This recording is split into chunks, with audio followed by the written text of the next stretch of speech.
तर आता आपण हे फॉर्म्युला आहे आपल्याला प्रूव्ह करायचा. फॉर्म्युला कसा आहे आपला integration of e raised to x f of x plus f dash x dx is equal to e raised to x f of x plus c. म्हणजे तुम्हाला जर ह्या पद्धतीचा क्वेश्चन आला तर तुम्ही काय असतं e raised to x f of x plus c. आता हा जो फॉर्म्युला आपल्याला हा कसा आला ते आपल्याला आता प्रूव्ह करायचं. त्यासाठी पहिले काय करायचं late e raised to x f of x is equal to काय मानायचं t मानायचं. ठीक आहे. त्यानंतर आपण ज्यावेळेस आपण हे मानतो त्यावेळेस काय करायचं त्याला डिफरन्शिएट करायचं. डिफरन्शिएट आता ज्यावेळेस आपण इथे डिफरन्शिएट करणार आहे त्यावेळेस आपल्याला दोन त्यातून e raised to x आणि f of x आपल्याला दोन पक्ष मिळते.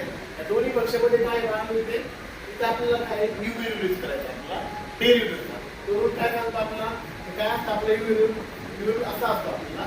त्यावेळेस आपण काय करतो पहिलं u काय करतो कॉन्स्टंट घेतो. पहिलं फंक्शन कॉन्स्टंट घेतो. सेकंड फंक्शनचा डेरिव्हेटिव्ह घेतो plus second function constant first फंक्शनचा डेरिव्हेटिव्ह घेतो.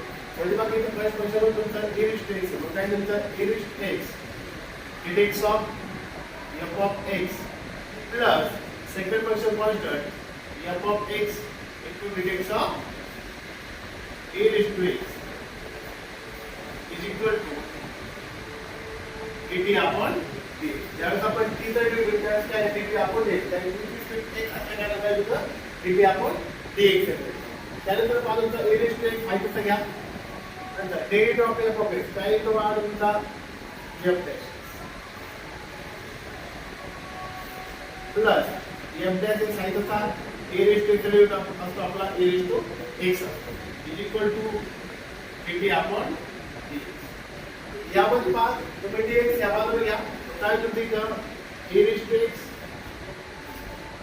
f of x plus f of x हा तुमचा dx इज इक्वल टू त्यानंतर पहा त्याच्यामध्ये आपल्याला कॉन्स्टंट काय दिसते कॉमन काय दिसते e raised to x या ठिकाणी कॉमन येतं.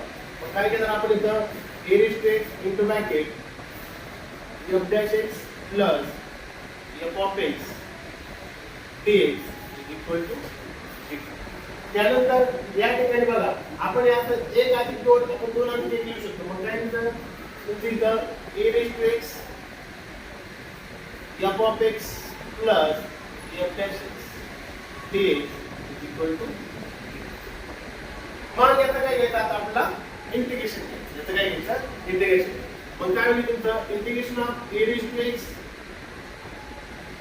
f of x plus f dash x dx is equal to integration of ज्यावेळेस आपण आता इंटिग्रेशन फॉर्म्युला पाहतो इंटिग्रेशन ऑफ dx आपलं असतं 1 मग इंटिग्रेशन ऑफ dt काय येणार आपलं t येणार पहा.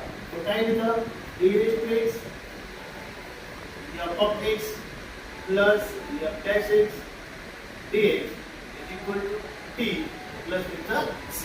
t ची व्हॅल्यू आपण काय मानली e raised to x f of x मानली.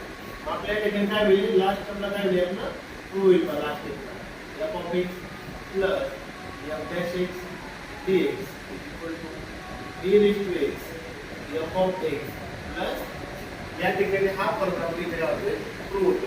फॉर्म्युला आता आपला integration e raised to x f of x plus f dash x dx is equal to e raised to x f of x plus c हा formula आपल्या इथे काय आलाय तो ठीक आहे.